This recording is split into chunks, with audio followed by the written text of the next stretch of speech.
كل نفس ذائقة الموت ثم إلينا ترجعون رب اشرح لي صدری ویسر لی امری واحلل عقدۃ من لسانی یفقہوا قولی۔ السلام علیکم ورحمۃ اللہ وبرکاتہ۔ جیسے کہ آپ لوگ سب جانتے ہیں ہمارا سیشن چل رہا ہے قبر اور آخرت کی تیاری۔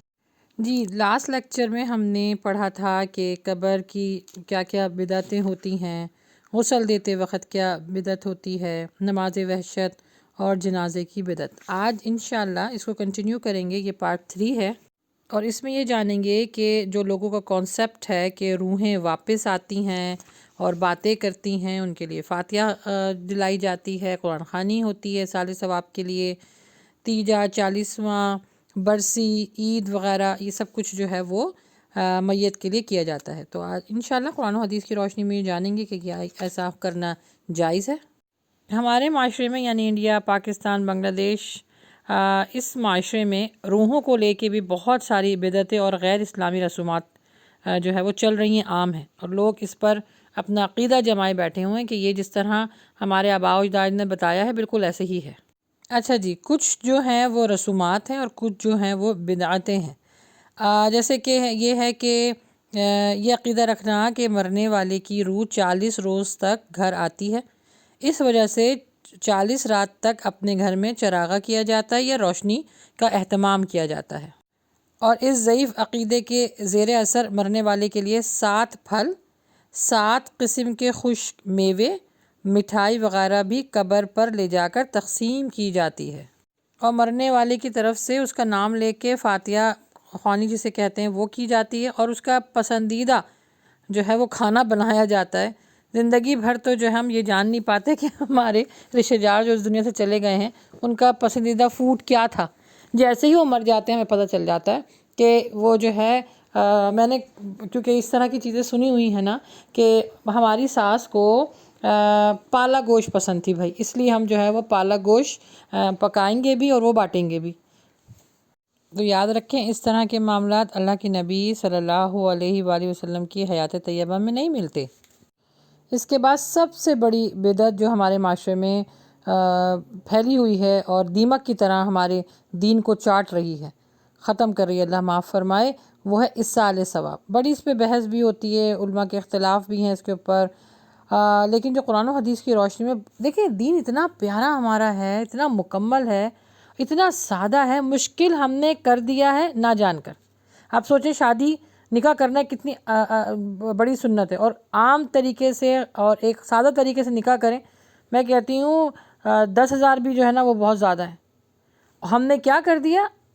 سنت کو پیچھے کر دیا، اللہ کے احکامات کو پیچھے کر دیا، اور جو ہے وہ اپنے معاشرے کے جو معاملات ہیں، رسومات ہیں، رواج ہیں، ان کو آگے لے آئے۔ تو دیکھیں اب زنا کرنا آسان ہو گیا ہے، نکاح کرنا مشکل ہو گیا، کیوں؟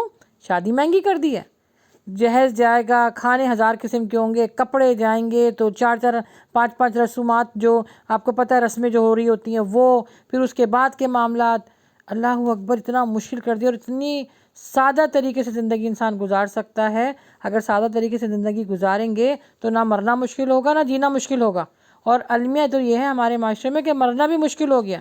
اب دیکھیں کتنی رسومات ہیں، یعنی تیجے میں الگ کھانا بنے گا، تیجے کے بعد 10واں، پھر 20واں، پھر 40واں، پھر برسی، پھر اس کے بعد اور معاملات، روزانہ لوگ آ رہے ہیں اصال ثواب کے لیے، قرآن خوانی پڑھنا، پھر اس کے بعد یعنی یہ سوچنا کہ جو کچھ ہم کر رہے ہیں، سب سے بڑی بات نا جو خرابی ہے کہ جو کچھ ہم کر رہے ہیں وہ ثواب کی نیت سے کر رہے ہیں اور اللہ اپنی بارگاہ میں قبول کرے گا۔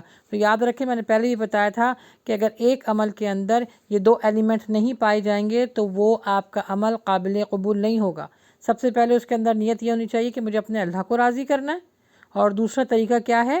دوسری چیز اللہ کے نبی صلی اللہ علیہ وآلہ وسلم کا طریقہ، یہ دونوں چیزوں میں سے کوئی ایک چیز بھی نہیں ہوگی نا تو آپ کا عمل جو ہے وہ قبول نہیں ہوگا۔ اب جتنے ہی معاملات آپ زندگی میں کر رہے ہیں، ذرا اس کو قرآن و حدیث پہ پرکھیے کہ کیا جو کچھ ہم کر رہے ہیں یہ قرآن میں ہے، حدیث میں ہے، نبی نے کر کے دکھایا، ان کے صحابہ نے، تابعین نے، کسی نے تو کیا ہوگا نا۔ لیکن جب آپ بدعت کریں گے تو آپ کو کسی بھی جو ہے حدیثی کتاب اور قرآن میں نہیں ملے گی یہ عمل۔ اب اصال ثواب کا سنیے، میت کے اصال ثواب، اچھا اصال کا مطلب ہوتا ہے بھیجنا کسی کی طرف نا، بھیجنا، اور ثواب کو مطلب اجر ہے۔ تو میت کے اصال ثواب کی غرض سے بے شمار غیر جو مسنون کام کیے جاتے ہیں جن کا دین سے کوئی تعلق ہی نہیں ہوتا۔ مثال کے طور پر مخصوص دنوں میں، مخصوص اوقات میں اور مخصوص انتظامات کے ساتھ مرنے والے کے گھر میں جمع ہونا۔ پھر ان اجتماع میں بڑے بڑے قسم کے کھانوں کا بندوبست کرنا۔ اچھا ان جتنی میں نے آپ کو بتایا نا مخصوص اوقات، مخصوص انتظامات، ان کو نا نام دیا گیا ہے، کیا؟ سویم، قل، فاتحہ خوانی، ختم دلانا، جمعرات، 7واں، 10واں، 40واں، 20واں برسی، اور اس کے علاوہ وفات کے بعد آنے والی جو پہلی عید ہوتی ہے نا، ان کا سلسلہ جاری رکھنا، یعنی عید، شعبان، رمضان میں بھی ان سارے معاملات کو جاری رکھنا۔ اور افسوس یہ ہوتا ہے کہ ان تمام ایام میں جو بدعت ہے وہ کھلم کھلا ہو رہی ہوتی ہے۔ بعض بدعتی تو ایسے ہوتے ہیں کہ وہ خود ہی کرتے ہیں، مطلب اہل و عیال جن کے گھر میں موت ہوتی ہے وہ خود بھی اس بدعت پر جو ہے وہ عمل پیرا ہوتے ہیں۔ اور اکثر اوقات یہ دیکھا گیا ہے کہ جو تعزیت کرنے آتے ہیں نا وہ بھی اپنا مشورہ ڈال دیتے ہیں کہ یہ کرنا ہے، دیکھیں دین اسلام میں یہ ہے، اب آپ کو یہ کرنا چاہیے۔ اور اللہ معاف فرمائے جو اس دنیا سے جا چکا ہوتا ہے وہ بھی اپنی زندگی میں یہ سارے معاملات کر چکا ہوتا ہے آلریڈی، اور ایک وصیت کر کے جاتا ہے کہ بھائی میرے مرنے کے بعد مال وراثت میں ان مخصوص دنوں میں اور تہوار وغیرہ پر ختم دلاتے وقت یا میری طرف سے فلاں مزار پر یہ چادر چڑھا دینا، یا میرے جانے کے بعد جو ہے وہ میرے 30 40واں برسی یہ سب کرتے رہنا۔ کیونکہ میرے پاس ایک بچی کا میسیج آیا تھا کہ میری جو ساس ہیں وہ کہتی ہیں میرے جانے کے بعد تم نے یہ سارے معاملات کرنے، اب آپ ہی مجھے بتائیں میں کیا کروں۔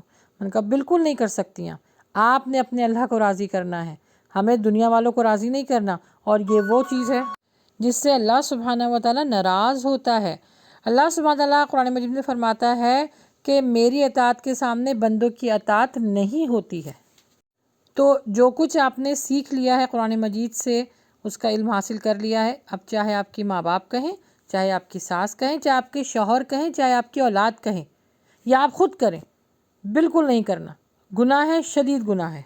بلکہ جو میں نے کچھ لوگوں کو یہ کہتے بھی سنا ہے کہ اگر ہمارے والدین اس دنیا سے، یعنی ماں کا انتقال ہو گیا، باپ کا انتقال ہو گیا، اس دنیا سے چلے گئے اور ہم نے برسی، 40واں تیجا نہیں کیا تو لوگ کیا کہیں گے، کیسی اولاد ہے۔ یعنی اللہ اکبر، ہماری سوچ کی پستی دیکھیں کہ ہم ابھی بھی یہ سوچ رہے ہیں کہ لوگ کیا کہیں گے، ابھی بھی یہ نہیں جاننے کی کوشش کریں کہ اللہ نے کیا فرمایا ہے، لوگ کیا کہیں گے کہ کیسی اولاد ہے۔ تو اللہ سبحانہ و تعالیٰ نے جو اولاد بتائی ہے اپنے ماں باپ کے لیے صدقہ جاریہ کے لیے، وہ بننے کی کوشش نہیں کریں گے، ابھی بھی لوگوں کی فکر ہے، لوگوں کی پریشانی۔ اور یاد رکھیں جو لوگ اللہ کے حق کو ادا نہیں کرتے اور دنیا میں پڑ جاتے ہیں، پھر اللہ سبحانہ تعالیٰ ان کو دنیا میں ہی غرق کر دیتا ہے۔ اللہ سبحانہ تعالیٰ فرماتے ہیں پھر تمہارے اوپر میں دنیا کو اس طرح مسلط کر دیتا ہوں، پھر میں اپنی یاد سے تم کو غافل کر دیتا ہوں۔ اللہ اکبر، استغفر اللہ۔ اور دین کے حوالے سے اصال ثواب کی ان محفلوں کی حقیقت اور حیثیت کیا ہے یہ معلوم کرنا، اس کی کوئی زحمت ہی نہیں کرتا نا کہ یہ ایکچولی جانے تو کہ یہ ہے کیا۔ اگر اس پہ اتنی زیادہ جو ہے بحث مباحثہ ہو رہا ہے اور اس پر اتنی زیادہ مذمت کی جا رہی ہے تو فائنڈ آؤٹ تو کریں۔ نہیں، کوئی جاننے کی کوشش ہی نہیں کرتا، بس اسی میں رہتے ہیں، ہماری امی نے کیا، ابا نے کیا، دادی نے کیا، اب اجداد کرتے ہوئے آ رہے ہیں، اگر ہم نہیں کریں گے تو لوگ کیا کہیں گے۔ جینا تو مشکل تھا، اب تو مرنا بھی مشکل ہو گیا۔ اللہ کے نبی صلی اللہ علیہ وآلہ وسلم کا فرمان ہے کہ ہر کام کے لیے اپنے دل سے فتویٰ لیا کرو، جس بات پر دل مطمئن ہو جائے وہ جائز ہے، اور جس پر دل کھٹکے اس سے بچے رہا کرو۔ کیونکہ انسان کا دل نا اس کا اپنا مفتی ہوتا ہے، وہ اس کو بہت اچھی طریقے سے گائیڈ کر سکتا ہے۔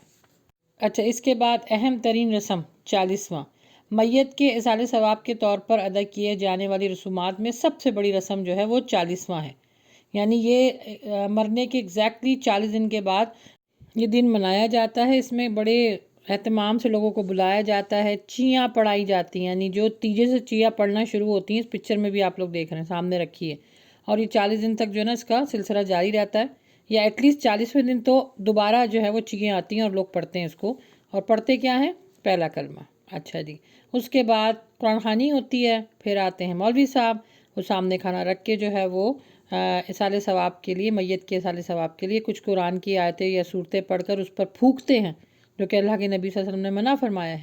کھانے پر پھونکنا جو ہے وہ مکروہ کھانے کو کر دیتا ہے، تو خیر وہ پھونکتے ہیں اور اس کے بعد پھر وہ کھانا جو ہے وہ تقسیم ہوتا ہے۔ پھر اسی دن ہوتی ہے ایک اور رسم کا نام ہے دستار بندی۔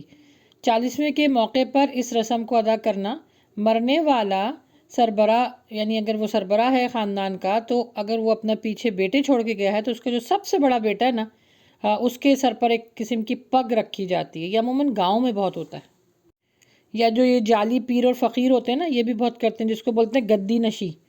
اچھا، پھر پگ رکھی جاتی ہے اور یہ کہا جاتا ہے کہ جو مرنے والا تھا وہ سب سے بڑا تھا اور وہ سارے معاملات دیکھتا تھا، اب اس کے بعد جو ہے اس کا بیٹا یا اس کا چیلا جو ہے اس کی گدی پہ بیٹھے گا۔ یہ بھی بدعت ہے، گناہ ہے۔ پھر آتی ہے عید، یعنی مرنے کے بعد پہلی عید آتی ہے، اور اس پر کیا کرتے ہیں گھر والے؟ سوگ مناتے ہیں، عید نہیں مناتے، نئے کپڑے نہیں پہنتے، کسی کو نہ بلاتے نہ کسی کے گھر جاتے ہیں۔ یہ اتنا بڑا گناہ ہے، کیونکہ اللہ سبحانہ و تعالیٰ نے فرمایا ہے کہ یہ 2 عیدیں تم پر فرض کر دی گئی ہیں، ان پہ خوشیاں مناؤ، اس پہ روزہ بھی نہیں رکھ سکتے، آپ سوگ بھی نہیں منا سکتے اس پر۔ اللہ سبحانہ و تعالیٰ کو نہیں پسند کہ عید کے دن آپ جو ہے وہ اداس ہوں، غمگین ہوں، یا پھر کوئی ایسے معاملات کریں کہ آپ عید نہ منائیں۔ یہ اللہ کو بالکل نہیں پسند، اللہ کو اس چیز پر جلال آتا ہے۔ اور بلکہ کچھ علماء تو اس کے بارے میں یہ بتاتے ہیں کہ عید کے دن قبرستان جانے کو بھی منع کرتے ہیں، کیونکہ وہاں پر ایک غم کا ماحول ہوتا ہے، اور اللہ سبحانہ تعالیٰ نے فرمایا ہے کہ عید میں خوش رہو، غم کو اپنے سے دور رکھو۔ سوچیں لا علمی کی وجہ سے ہم کتنا بڑا گناہ کرتے ہیں۔ اور میں نے یہ والی جو رسم ہے نا، عید نہ منانے کی، سال والی، میں نے بہت سارے لوگوں میں دیکھی ہے، بہت سارے لوگوں میں دیکھی ہے۔ ہماری ایک ایڈمن بھی ہیں، ان کے والد صاحب کا جب انتقال ہوا، انہوں نے جب رہنمائی لی تو ان کو بتایا، انہوں نے کہا نہیں آپ ہی، ہم عید نہیں منائیں گے۔ پھر ان کو بتایا کہ یہ چیز قرآن و حدیث میں نہیں ہے، اور الحمدللہ پھر انہوں نے جو ہے وہ یہ اپنی اویئرنیس اپنے گھر میں بھی دی، اور پھر وہ عید منائی گئی۔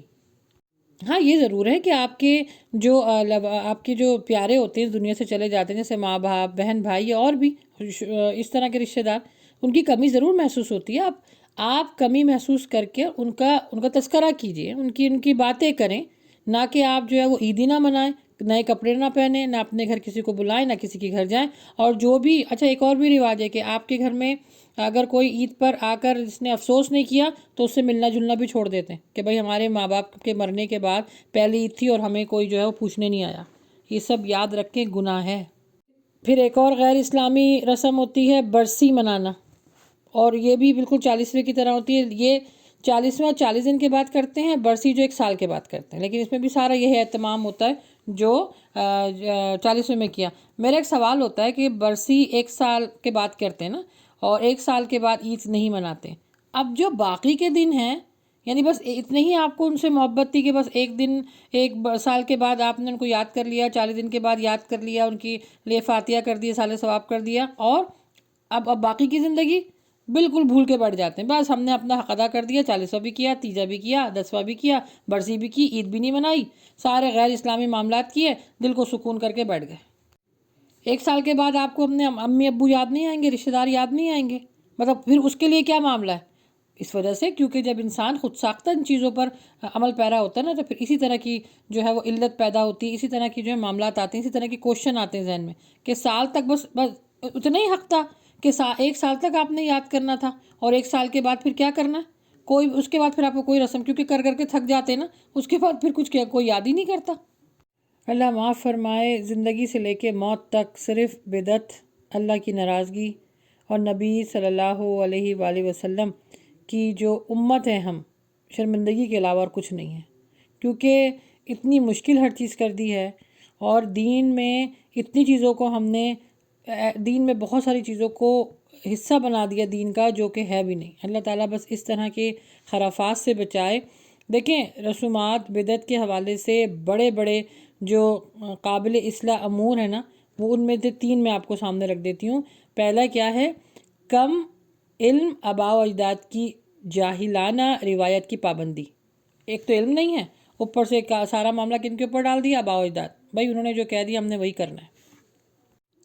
پھر دینی جماعتوں کی نااتفاقی اور ان کے عقائد کا بگاڑ، کیونکہ جب آپ اگر علماء جو سب سے بڑی بات دین جو ہے وہ علماء کے پاس ہے نا. اگر وہ ایک چیز پر متفق ہو کے نہیں بیٹھیں گے تو پھر جو عوام ہے پھر اس کو اختیار ہوتا ہے، آدھی جو ہے وہ امت ادھر بٹی ہوئی ہے، آدھی امت ادھر بٹی ہوئی ہے. اور سب سے بڑی جو ہمارے معاشرے میں ایک بیماری ہے، میں سمجھتی ہوں کینسر ہے. غیر مسلم یا غیر لوگوں کو، ان کی رسومات کو اپنانا اور ان کی اندھی تقلید کرنا، ان کے پیچھے چلنا.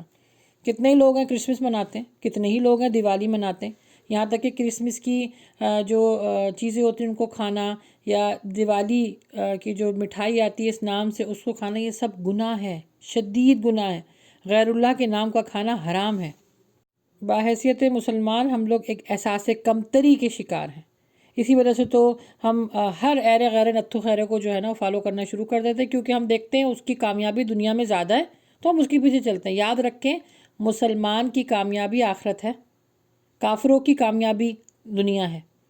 بس کیونکہ ہمیں دنیا بھی چاہیے، آخرت بھی چاہیے، تو دنیا میں ہم کیا کرتے ہیں؟ اندھی تقلید کرتے ہیں ان لوگوں کی جو روز محشر اس چیز سے برائے ذمہ ہو جائیں گے کہ میں نے نہیں کہا تھا کہ اس کو میرے پیچھے چلو. یہ جانے اور اس کا ایمان جانے اور اس کی جنت دوزخ جانے. یعنی جن کو ہم علماء بنا کر ان کے پیچھے چل رہے ہیں اور وہ شرک اور بدعت اور قبر پرستی ہم سے کروا رہے ہیں، اللہ معاف فرمائے، وہ بھی اعلان برات کر دیں گے. ان کا تو جو حال ہوگا اس دنیا میں بھی اور آخرت میں، وہ بھی اعلان برات کر دیں گے کہ میں نے نہیں کہا تھا کہ میرے پیچھے آؤ، یہ خود آئے تھے. ایون حدیث میں یہ بھی آیا کہ شیطان بھی اعلان برات کر دے گا کہ میں نے نہیں کہا تھا اس کو، میں تو صرف اس کے کان میں ہلکی سی بات ڈالتا تھا اور یہ میرے پیچھے چلنے لگ جاتا تھا. کیونکہ اللہ سبحانہ تعالیٰ نے کیا فرمایا ہے؟ جو میرے نیک بندے ہوں گے وہ شیطان کے پیچھے نہیں جائیں گے، جو ایمان والے ہوں گے. اب اپنا اپنا محاسبہ کیجئے، کیا ہم ایمان والے ہیں؟ کیا ہم نیک ہیں؟ کیا ہم مومن ہیں؟ ہم مسلمان ہیں. ہاں، بڑے فخر سے ہم کہتے ہیں مسلمان جی، کیونکہ وہ بائی برتھ ہم ہو گئے نا، اس میں کوئی محنت نہیں لگی. مومن بننے میں کیا ہوتی ہے؟ محنت لگتی ہے، جو کہ مسلمان کرنا نہیں چاہتا. تو میری آپ سب سے ریکویسٹ ہے، اور مجھے بھی جو لوگ سن رہے ہیں اور میرے جانے کے بعد اگر اس ویڈیو کو کوئی سنے، میرے اپنے عزیز و رشتہ دار، میری جو وارث ہیں، تو خدا را میرے پیچھے بھی یہ سارے معاملات نہیں کرے، میں اجازت نہیں دیتی. جو کرے گا پھر وہ اس کو خود ہی وہ اس چیز کا جواب اللہ کے گھر دے گا. قرآن خوانی کرنا، 40واں، تیجا، برسی، اس کی اجازت بھی میں بالکل نہیں دیتی. میں اس دنیا میں آئی ہوں، اللہ نے مجھے بھیجا ہے، میں اس دنیا میں رہتے ہوئے آخرت کی زندگی کو مجھے کمانا ہے. تو آپ لوگوں سے بھی ریکویسٹ ہے کہ اپنے گھر والوں کو اس چیز کی وصیت کریں کہ کیا کیا آپ کے جانے کے بعد کرنا ہے اور کیا کیا نہیں کرنا.